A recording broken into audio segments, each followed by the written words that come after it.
and welcome to episode 107 of the Let's Talk Thyroid podcast. I'm Annabel Bateman, and today you get to have a little look into my life. Not that it's wildly exciting, but sometimes I think it helps to see what other people do when you're trying to make some changes in your own life.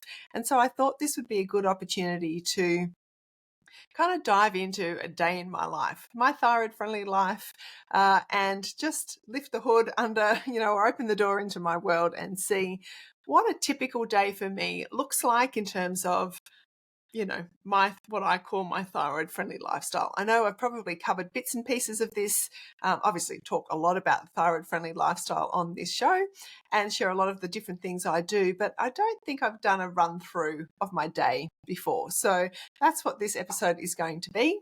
So, realistically, I've made some notes. This is a pretty typical day. Like, no day is ever perfect. There are some days that these things I'm going to talk about don't happen. There are probably different seasons in my life where I'm more committed to certain practices or habits than others. I think that's pretty normal. I think I'm pretty normal. So if you live a pretty normal life, then maybe you'll see just how normal my life is too by the end of this episode. So that's what it's going to be all about. I've got some great guests lined up, some good interviews lined up to come over the next couple of months. I'm going to be talking about oral health. I'm going to be talking about the science behind some of these lifestyle provisions. I'm trying to think what else I've got coming up. There's a few interviews on the horizon. So the other thing, actually, before I get into my daily life, is to tell you that I have been invited to be part of a Healthy Bites Summit run by the thyroid naturopath, Megan Taslaman, a fellow Aussie thyroid advocate, and she is a naturopath. She's someone who I've wanted to have as a guest on my show. It hasn't quite happened yet, so you'll get a bit of a taste of her if you sign up to the Healthy Bites Summit. I will make sure the link is in the description to this podcast. And it'll be in my group and on my social media as well. The idea is that she has gathered together some interesting people doing different kind of things connected into thyroid health. And, each night you'll get an email. When you sign up each night from the 4th of September, you'll get an email, which is the interview that she has conducted with each of her guests and a free gift from each of those guests. The whole summit is completely free, so I'd encourage you to sign up to it, get to know a few different people. She's certainly not interviewing anyone I've interviewed, so this is introducing you to a whole range of different people.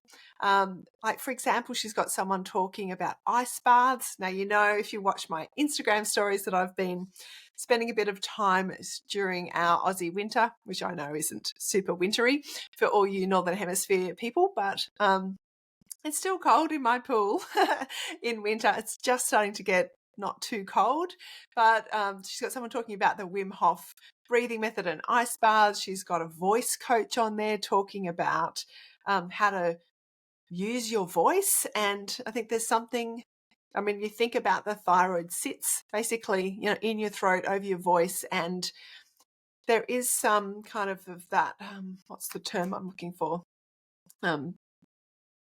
Metaphysical connection between not maybe speaking out and being able to fully express yourself that can be connected, at least anecdotally. I'm not sure, how you prove all of that, but that metaphysical connection between your voice and thyroid health. So I think that will be I'm looking forward to listening to that conversation. She's, I'm just trying to think. Anyway, she's got a range of different people speaking. I think it would be really great. I'd encourage you to support the Healthy Bites Summit. It's all thyroid focused, and smallish, like 25-minute interviews. So you can take a listen to them. So do sign up to the Healthy Bites Summit. It starts on the 4th of September.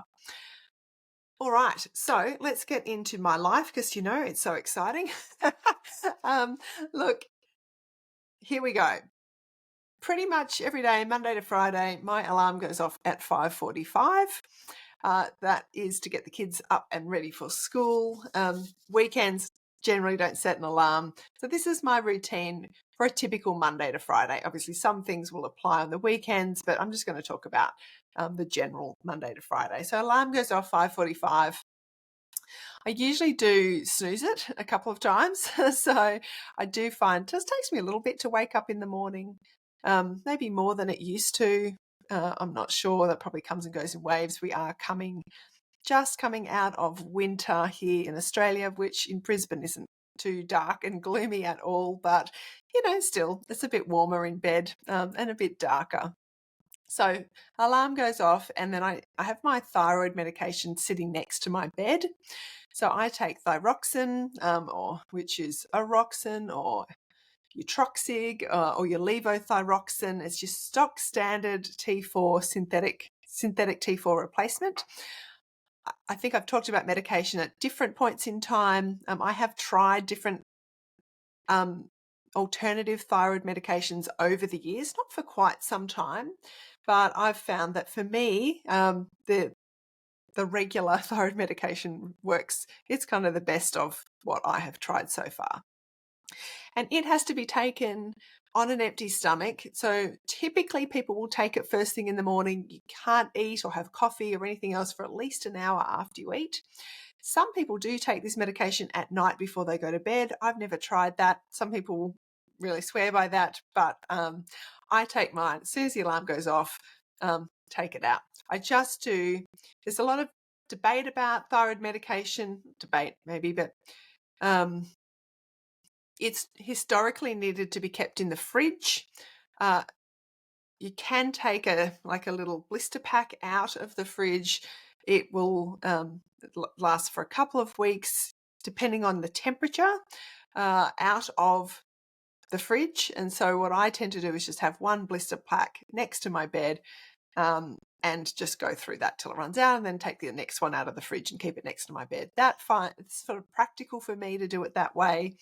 This is a bit of a switch towards unrefrigerated T4 medication. That's probably a conversation for another day, but first thing I have to do is take my thyroid medication.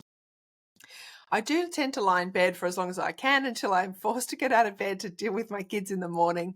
My kids are teenagers now, and I still get up and get them breakfast. Just in the last month, my middle child, I've got the two younger ones that are still at school. The middle one has just in the last month got his driver's license, so he can now drive him and his younger brother to school. So that is a new change in my daily routine, is not having to do the school run. So that has made a difference. But I still get up, make sure they're up, and I do get them breakfast and make sure they get out the door on time, which is pretty early because the younger one sings in a lot of choirs and he has to be at school by 7. So prior to the last month, my routine was get up, get them breakfast, take them to school, come back, and then the rest of my routine would kick in. But by and large, or at least for now, until next year when he's finished school and then I'm back to doing the school run, I have been avoiding the school run lately, which has been nice. So once I'm up, I should say I do tend to scroll social media scrolling in the morning. That actually helps me wake up a little bit. I know there's a lot of mixed debate about whether you should do that. I'm sure there's lots of negative sides to it, but I do find it helps me to wake up a little bit in the morning. Once I'm up, get the kids breakfast, see them out the door, and then I tend to do some exercise. So we have a gym in our house that has some basic gym equipment. It's got like a weights machine that I don't really use. That's more my husband and one of the 3 boys uses the gym. But I do have a range of kettlebells and handheld dumbbells and a Pilates machine and a mat on the floor and one of those big exercise balls. And we have a sauna as well. But I'll come back to the sauna. So that is my first thing I do, is do some exercise. Usually I do some back warming up exercises. I've had lots of issues on and off over the years with my back. It's been all right for the last 12 months, which is good. But I have gotten into the habit of doing some back warming up, which tends to be a bit of footwork on the Pilates machine, some some clams and some bridges and some really basic back strengthening exercises that are a combination of things my chiropractor's given me and from Thyroid Strong, which I'll come back to in a minute. So I do my warm-up exercises and then I'll do some strength-based exercises. So on and off for the last couple of years, I've been using the Thyroid Strong program, which you've probably heard me talk about before, run by Dr. Emily Kybird, who is a chiropractor with Hashimoto's. I love her program. I do have an affiliate link to her program. If you're interested, check out the link. I've got it on various things. If you can't find it, let me know.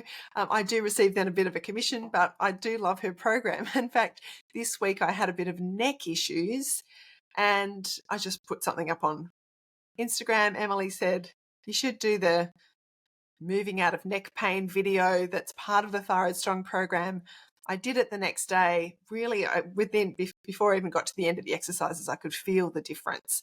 So I like actually working along to a bit of a program, so I've enjoyed that and getting into some strength-based training. I am careful.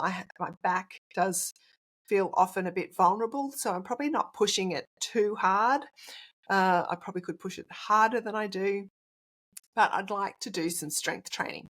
The other thing I've just been experimenting with in the last couple of weeks is another friend to the Let's Talk Thyroid podcast is Angela Brown, who is a coach and nutritionist, one of those functional health practitioner in America. And she has been starting to share on her Instagram just some short little lighter weight but higher rep workouts. And so I've been doing her upper body strength one for a little while, which has been a nice mix up from Thyroid Strong. And that's just some little Instagram reels that she's been sharing. So check those out. I am an advocate for strength training. I do think it's really important. I probably do it 3 days a week. Usually sort of Monday, Wednesday, Friday. Tuesdays I go for a walk with a friend first thing in the morning. But I like to get that exercise, especially the strength-based exercise, done in the morning. I will walk again in the afternoon, which I'll tell you about in a minute. And then over winter, I have been finishing my exercise with a 5-minute dip in my pool, which has been quite cold. And so I've been trying to get into that cold water thermogenesis. I'm not going to be able to keep that going in the same way over summer. Our pool just it's not cold enough. I don't have an ice plunge. I mean, I haven't really thought through whether I want to keep that going during summer, but it was a nice little routine during winter. Definitely made me feel more invigorated and awake for the morning. So all of that is kind of done by about 7:30, I suppose.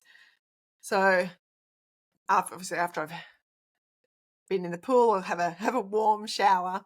And this is where, I think the bathroom, there's lots of things in my bathroom morning and evening routine that are thyroid friendly. So I've replaced over time, everything in the bathroom is low tox products. So my shampoo, actually the shampoo is probably not as low tox as the rest of it because I do have a blonde shampoo to keep my blonde hair looking blonde. So that's probably the exception. But the conditioner is my doTERRA conditioner. I use clean body wash. Then when it comes to my, personal care products, I make a facial oil with essential oils and jojoba oil, which is really nourishing. I've got dry skin, which tends to come with a Hashimoto's picture. And so in that facial oil, which is on a base of jojoba oil, does change from time to time, but usually there's frankincense, yarrow pom, sometimes myrrh, clary sage, often lemongrass, peppermint. I do mix it around a little bit, but that to me, not only do I put it on my face, I put it over my thyroid and my décolletage. And so it kind of doubles as some thyroid support as well. So some of those oils, if you go back and listen to, I've done an episode on essential oils early on in the podcast, and I did interview Scott Johnson at the beginning of this year all about essential oils for thyroid health. So if you're interested to know a bit more about that, go back and listen to those episodes. Essential oils have really made a massive difference for me in terms of switching out low tox products, which is so important as part of a thyroid-friendly lifestyle. So facial oil goes on. I use natural makeup. So I have a few different brands that I use. I like Raw, which is probably an Australian brand. So, but there's quite a few different toxic-free makeup brands now. So wherever you are in the world, just seek that out, because we've got to remember that our skin is the largest organ in our body and it's very, very porous. So whatever we're putting on our body gets absorbed in. And so if you're putting perfumes, fragrance in moisturizers or even makeup or body wash, all of those things are actually going to get into your body and really not helpful for the thyroid to be exposed to toxic chemicals. So I think the bathroom is a place where you can really implement a thyroid-friendly lifestyle. So it's the makeup, it's the skincare, hair care, brush my teeth. So this tells you a boring life. I brush my teeth. But I don't. I brush my teeth with fluoride-free toothpaste. Again, I use the doTERRA toothpaste, which has got nice immune support in it. It's got some whitening. I don't know if that how important that is or not, but it is fluoride-free, which is important because your fluoride will compete, with the iodine in your for your thyroid. So yeah, you don't really want fluoride. You want to be reducing your exposure to fluoride. So that's my morning, get dressed. You probably will have heard me talk from time to time. I like to wear, I have a lot of word t-shirts, and I have, I think with the way we dress, I'm pretty casual. I work from home. I live in a fairly casual city. So, but I still like to look nice. I like to, I think the way we dress actually has a significant impact on the way we feel. And if you are feeling a bit flat or a bit down, then you can deliberately put on some clothes that you look good in, or the colors really work for you, or earrings that you love. But I do like to dress, for that positive mindset. Some days more so than others. But I do think that's an important part, again, of the lifestyle, is having mindset and the way you think about yourself, and the way we dress has a significant impact on that as well. Then we're up to breakfast. We're 15 minutes in and only up to 8 o'clock in the morning. I promise you the rest will get a bit faster. But look, I have played around this year with eating at different times, with that whole intermittent fasting, or maybe eating in a window. And after doing a couple of a month or two, maybe 2 months ago, I did an experiment with a continuous glucose monitor. So that's one of those things that you stick on your arm that you might see type 1 diabetics use.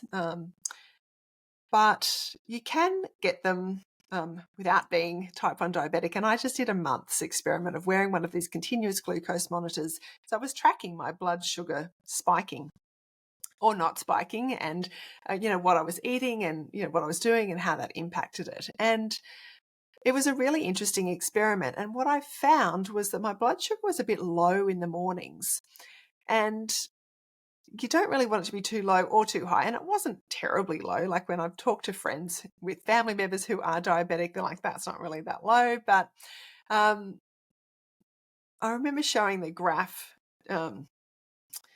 to Ben Garriolt, who was the one that I talked to on the podcast a few months ago, and was the one who inspired me to give it a go. And he said, I just don't think that intermittent fasting, or the not eating until later in the morning, is really working for your blood sugar.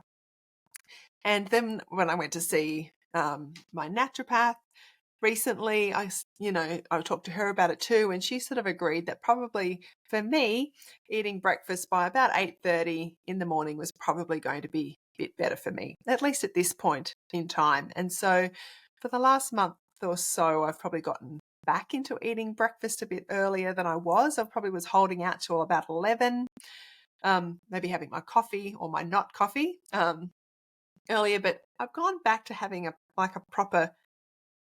earlier breakfast, because I was definitely having a proper breakfast just later. And so this is part of the tweaking of the lifestyle. So about 8:30ish, I'll have breakfast. I do like to have a substantial breakfast. If you remember the episode I did with Tara Thorne recently, all about protein, go back and listen to that. We come up with a few different ideas there, but I do tend to aim for about that 30 to 40 grams of protein for that first meal of the day, which typically for me looks like a thin steak and a couple of eggs with maybe a handful of salad. It might look like I've been cooking up this minced beef and turkey mince with some Worcestershire sauce and some spices, and just sort of having a batch of that in the fridge. And then I can just heat that up and crack a couple of eggs into the pan and cook the eggs in with the mince. Sometimes I'll scramble them in, sometimes I'll leave them to kind of fry in the mince. So it's a pretty high protein breakfast that keeps me going for quite a long time. So I'll have that, and then I'll have my not coffee made on almond milk. So I do find I haven't eaten much dairy for the last couple of years. And the not coffee, like if you may, not that I'm expecting you to keep tabs on my life, but at the beginning of this year, I did go off coffee. Initially, it was just for a couple of weeks to a month. I actually haven't had coffee since January. And I do feel better for it. I definitely noticed a difference quite quickly. I had more energy. I felt like initially I lost a little bit of weight, or puffiness at least. I think my adrenals really needed the break from the revving up of the caffeine. And so I came across not coffee, which is not coffee, but it tastes like coffee, and you can kind of brew it like coffee. I did an interview with Scylla Gatti not that long ago on the show about that's her product, and she has Graves' disease, hyperthyroidism, and so she had to come off all stimulating products, and she came up with this product. So I will sit and have my not coffee with my almond milk after my breakfast. That's when I tend to I'll sit. I'll often do the Wordle, maybe the little mini crossword into, if you're into the New York Times puzzles. I also sit and journal. I read my Bible. I kind of like to tune in to what God has for me for the day. That's a bit of a grounding thing for me. That's definitely, that whole spiritual life is really core to and important to me. So I tend to do all of that around breakfast. I'm not racing off to a job. So I definitely have a bit more flexibility than perhaps you might in the morning to take a little bit more time to, have breakfast and have that sort of morning routine. Probably I don't really get stuck into any work until about 10 o'clock. And I've got some flexibility there. So I understand you might not have as much flexibility in the mornings, but you can still cook yourself a good breakfast. It doesn't have to take long. Like you could have that mince already cooked up, heated up in the microwave even for 2 minutes. Scramble an egg takes about 2 minutes. So you can really have a good substantial breakfast without it needing to be for a long time. But that's all part of the morning. Whilst I'm having breakfast, I'm also taking an iron supplement. I've been taking some stomach acid support recently. So I do find it a bit of a juggle sometimes. I don't know if you take many supplements, but some have to be before food or after food or during food. And at different points that can get a little bit overwhelming and clumsy. So at the moment, I forget to take a few things. I've got some herbal mix and, anyways. But generally while I'm having breakfast or after breakfast, I'll look at the supplements I've got to take. I do take some regular supplements. I take the doTERRA Lifelong Vitality supplements, which is a bit like a general buffer, nutritional support. They're made with all natural ingredients, food-based supplements. Like there's nothing synthetic in there, so they're easily absorbed. For me, they're just a good general buffer. But I usually am taking some extra liver support, iron, B vitamins. What else do I take regularly? I mean, some of those things will change depending on what after I've been to see my doctor or my naturopath, so they vary, but there's always some morning supplements. I've also started probably after breakfast, I'll fill my water bottle up, little trusty water bottle, which is stainless steel. So always remember you should be drinking water out of glass or stainless steel, never out of a plastic bottle.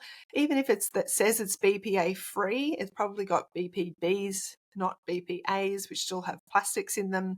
So really, really don't drink from a plastic water bottle, not regularly. But in my water bottle, I put some powdered vitamin C, and I also put some electrolytes. And so I'd realized probably 12 months ago, maybe a bit less than that I felt like whilst I was hydrated and drinking a lot of water, well, I was drinking water, but I wasn't actually hydrated. And I had bought some fancy scales, like body scales, which can track, I don't know how well, but kind of tracks your hydration. I was quite dehydrated, even though I thought I drank a reasonable amount of water and don't really drink a lot of other drinks. And so I've started taking electrolytes, which I started off just taking Hydrolyte, and then I've switched. The one I really like is the brand is Sodii, Sodii.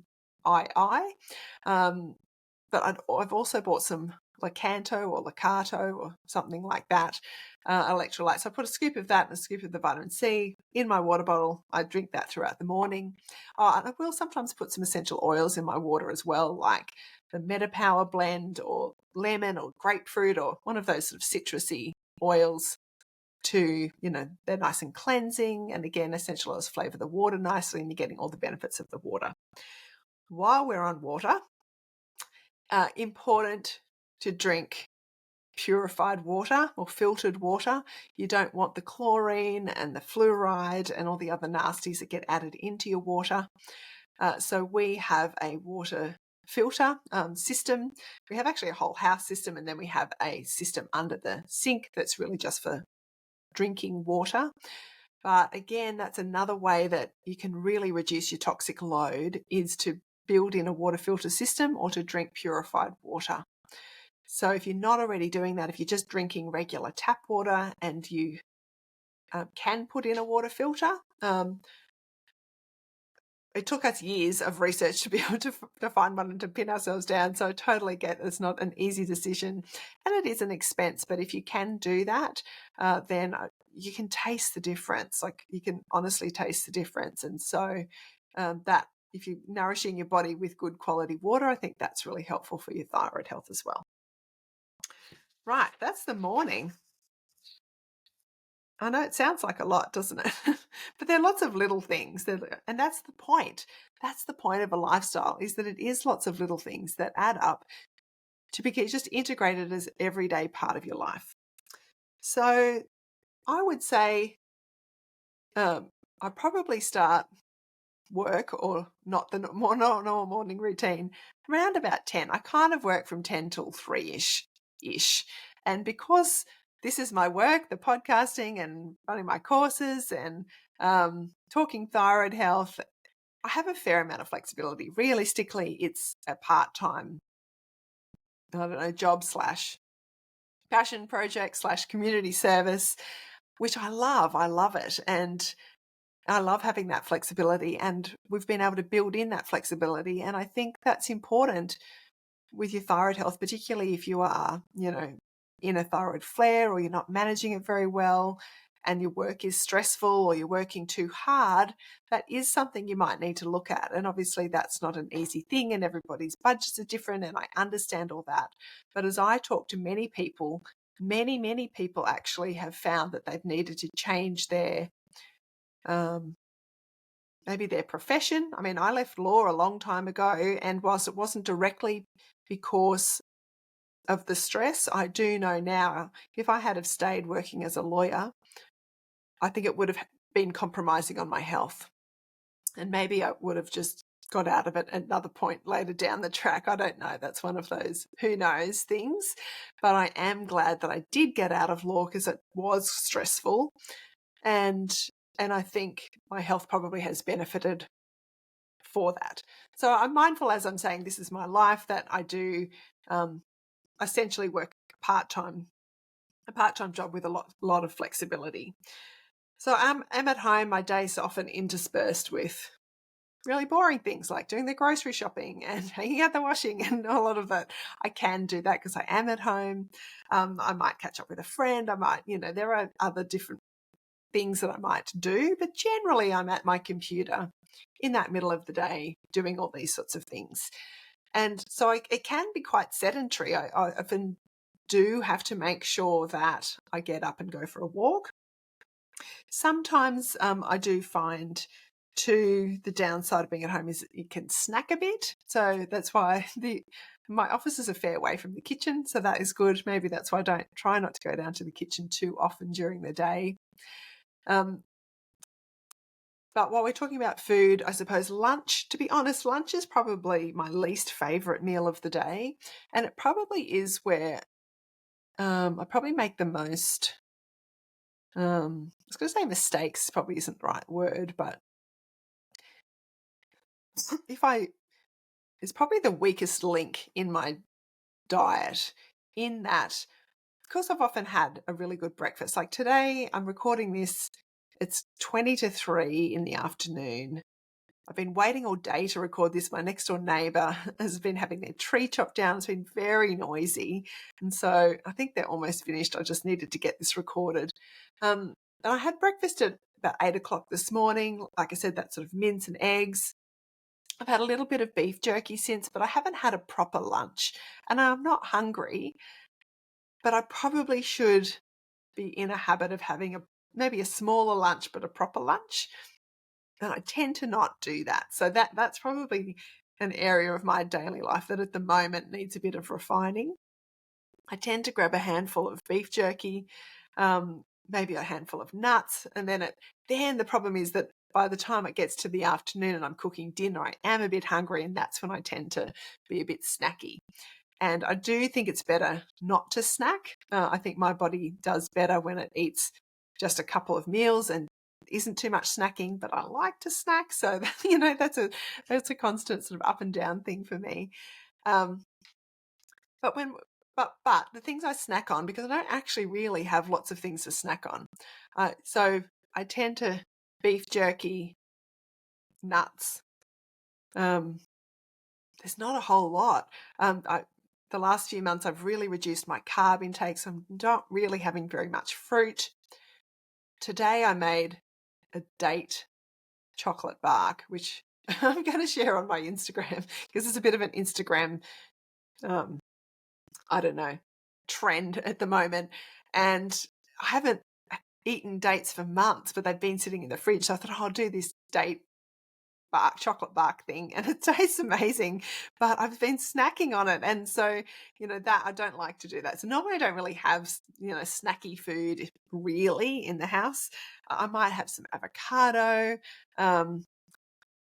Sometimes if the boys have left corn chips open or we've had corn chips open, I might have an avocado and a corn chip. Now the corn chips are not so great, not so thyroid friendly, but I'm trying to give you the honest appraisal of what I do in a day.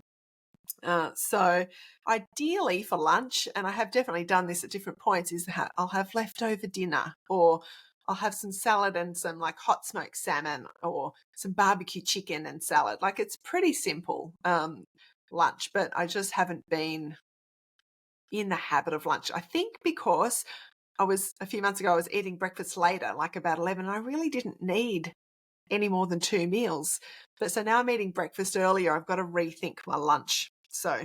But all my food, as you know, if you've been listening for more than this episode, is gluten-free, dairy-free, grain-free. So most of my food really consists of animal protein, salad, varying salads, eggs, nuts, seeds. So that's pretty much, the types of food that I eat. So in the afternoon, because I've been sitting down all day, or on and off all day, I do go for a walk often in the afternoon. So even if I've done my weights in the morning, that's kind of probably what I think of as my exercise. When I go for a walk in the afternoon, it's really more about being outside. It's about movement more than it's about exercise. I don't really count that as exercise. I'm not walking super fast. I'll usually go for a walk by myself, but if Lee's worked from home, I'll go for a walk with him. So it's probably usually around that, somewhere between 4 and 5, 5:30, I'll go for a walk, usually for about 20 minutes to half an hour. It's not all that long. But about 12 months ago, I realized I really wasn't moving very much. My back had gone into a big spasm about 12 months ago, and I knew I needed to keep moving. And so I started setting a daily step goal, which started off as 5,000 steps, which is not a lot of steps, but I still find, even today, I generally need to go for a walk to get that 5,000 steps. If I've just been having a day like I've described at home, if I've been having a day where I'm like on the weekends, maybe where I'm doing lots of cleaning and I'm in and out and I'm not sitting down and I'm folding the washing and ironing and I'm cooking, I might get the steps up then. But if it's just a normal weekday day, I really do need to go for a walk, even just to get 5,000 steps.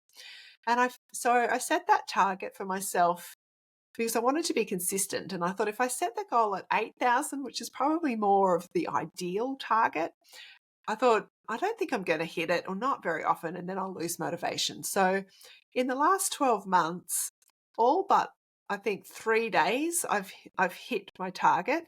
Now I've actually increased the target. So it started off at 5,000, then I went to 5.5, then I went to 6, then I went to 6.5. I've capped it out at 6.5, although most days I get over 7. I probably should put it up to 7. But having it as low-ish day target keeps me going because I want to see the streak on my watch. I want it to come up and say, "Yeah, you've done like however many days streak." And I was so bummed. I got up to 190 days earlier in the year, and my beautiful neighbor passed away, and I obviously wasn't really thinking about how many steps I'd got, and I broke the streak, and I was just like, which sounds really silly, but it's funny how those things can keep you motivated. So I really think just being out and about and moving is really good for my thyroid health. It's probably good for my mental health. It's nice just to get out in the afternoon. I'll usually listen to a podcast when I go out and about. I listen to, I don't know, it probably doesn't really matter what I listen to, but I listen to a lot of health podcasts. I listen to political podcasts, and I listen to probably faith-based podcasts are probably the types of things I like to listen to. Meaty things. I'm not a very frivolous person, so I've listened to a few kind of funny podcasts. They're not really my style. I like to feel like I'm learning or absorbing or taking something in while I'm walking. But I will listen to I will listen to podcasts, and I'm not a big music listener either. Much to all my family's dismay. I've never been a music listener, not really. So I like wordy podcasts. You may have noticed that. So walk and podcast, listen, just to clock my steps up, really. That's really all I'm trying to do, is add movement into my day.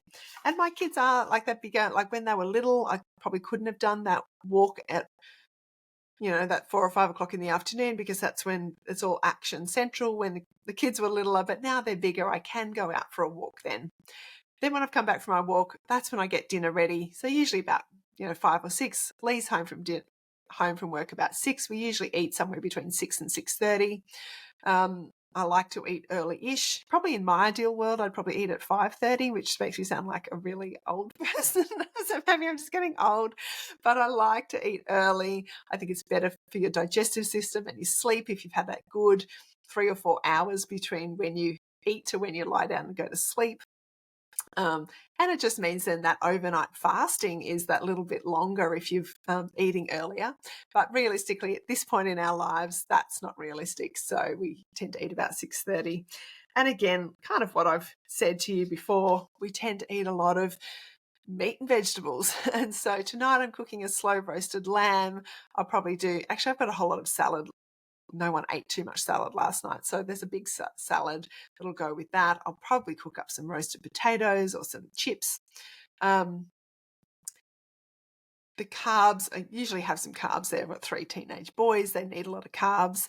So I will often add into my meal either, chips in the air fryer or rice or some gluten-free pasta. Not that they need the gluten-free. They probably should. That's why I buy the gluten-free pasta, is I'm just trying to reduce their gluten intake. I don't tend to eat the pasta. I'll just eat the meat and the vegetable component. So meat and salad is pretty common dinner in our house. I go through a range of different food, lamb, beef, chicken, fish, kind of the main core proteins. But we have dinner together as a family every night. My oldest son is often out now. He's 20 and doing a bit more of his own thing, but we do sit down to eat as a family. We have lots of robust discussions around the dinner table. Often the kids help wash up, which is nice. And again, in the kitchen, all my cleaning products are low tox. So that's another example where, actually, I've got to say the dishwasher powder or dishwasher tablets, I'm not sold on the completely natural ones. I find that they're still not that great. But I try to buy, clean-ish dishwasher tablets, definitely dishwasher liquid. I buy, good natural products there.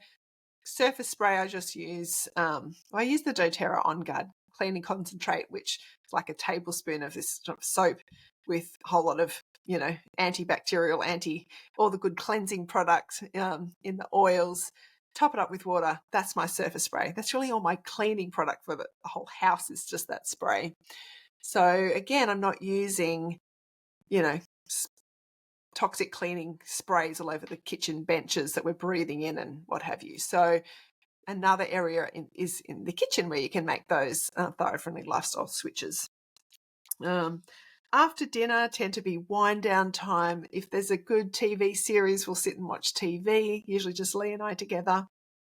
That's my preferred thing to do at night, is to watch a bit of TV together. But if there's nothing on, we'll tend to probably do, or Lee's been working a bit more recently after dinner, which isn't always the case. But, that's probably when I'll scroll social media, catch up on what's been going on. I might listen to another podcast. I might watch YouTube. But I've switched off. It's my switching off time. And I find if I don't do that, I have a lot more trouble falling asleep. So that's my evening routine. When I go to bed, probably heading to bed somewhere between 9 and 10, depending on the evening. Usually in bed by 9:30 and asleep probably about 10. But my nighttime routine, I have another shower. I find the shower is part of my sleep routine. I know I've talked about sleep before, so I'm not going to go through it all. But in terms of thyroid-friendly things, I have a sleep routine. I think that's really been really important to me, where I found sleep can be a bit elusive. I have a number of supplements, again, that I take at night. What else do I do at night? I take my melatonin. I do take melatonin each night. Really has been a game changer for me in terms of sleep. I again use that facial oil that I mentioned in the morning, and again, at night. So again, that's nourishing my thyroid health as well as my skin. I might use, if I've been out and talking, or not feeling too calm, I'll really pull out some beautiful deep essential oils like vetiver, or magnolia is a nice sleep oil. So I will tend to use those oils rolled on my body usually, or just inhaled if I need a bit of extra winding down.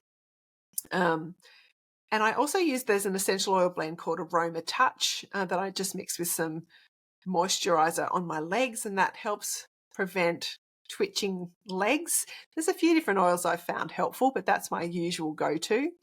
It's a massage blend, and it's got some nice sort of things in it, like marjoram, which is just helps with the those sort of twitching, spasmy, kind of restless muscles that can happen from time to time. So that's part of my sleep routine. And then I just get into bed and I read. I know a bit more social media, probably not great, but that's what I do. And then I'll read. And usually I read myself off to sleep. Usually I'll fall asleep pretty much as I'm reading. And generally I'm reading something fiction, something fairly light, something that's not wildly exciting. And it's just taking me longer and longer to get through books these days, because we're kind of using them as a sleep aid, which is good that it's working. But I haven't read a great kind of fiction novel for a while because I tend to just fall asleep while I'm reading them. But that's my day. That is my non-exciting, thyroid-friendly day. So if you've stuck with me to the end, well done. I hope that there's something in there that you think, oh, I haven't tried that. Maybe you'll give it a try. Or maybe the things that I do, you can't relate to at all. And that's okay too, because in the end, we all have our own unique thyroid-friendly lifestyle. The point is that some of these diet and lifestyle things like sleep and exercise and the way you think, unwinding, setting boundaries, all those sorts of things have to be included in your life as a lifestyle over time, or they won't. You don't keep them going. That's just as simple as that. And because thyroid health is complicated and there is so many different aspects to it, and we are complex, beautiful people, you are too, it can take some time to work out a lot, some things, and for them to become habits and included as part of a lifestyle. But I know that if I can include things into my lifestyle, you can too. We all have things in our lifestyle, so maybe it's about making a few little switches. So there you have it, a day in my fairly non-exciting but thyroid-friendly life. What are you deliberate about living a thyroid-friendly lifestyle? And is there something that I have talked about, an element of my lifestyle that you think you'd like to try? Or, is there something that you've been wanting to incorporate as part of your lifestyle for a while, but that you haven't? And if there is, I would challenge you just to, for the next week, just set an alarm on your phone if you need to remind yourself to do whatever it is that you're wanting to incorporate. I often find setting an alarm each day for a good probably month or so really helps me to include something new into my lifestyle. So there we go. There we have it. A day in my life. I hope your days are exciting and thyroid friendly, and I will look forward to seeing you next time. Bye. Thank you so much for listening to this episode of Let's Talk Thyroid. If you have enjoyed the content, or perhaps you're thinking, oh, my mum needs to hear this, or my sister or my bestie, I would love it if you would share this episode with them. That really just helps spread the positive and practical message of Let's Talk Thyroid, and helps that broader thyroid community, our friends and family, to live well with their thyroid health. So you can just, share the episode. If you subscribe on whatever platform you're listening to this podcast, it's free. It's really helpful because then you'll be notified every time a new podcast comes out, and it just makes it much easier to find. There's usually a little subscribe button or a bell, or follow often is the terminology. So if you wouldn't mind doing that, that would be helpful. Of course, if you want to leave a review, even better, just a sentence or two about how the podcast has helped you. You can definitely connect with me via letstalkthyroid.com. That's where you'll find access to my book, my coaching, my freebies, and really everything that I offer in terms of thyroid support.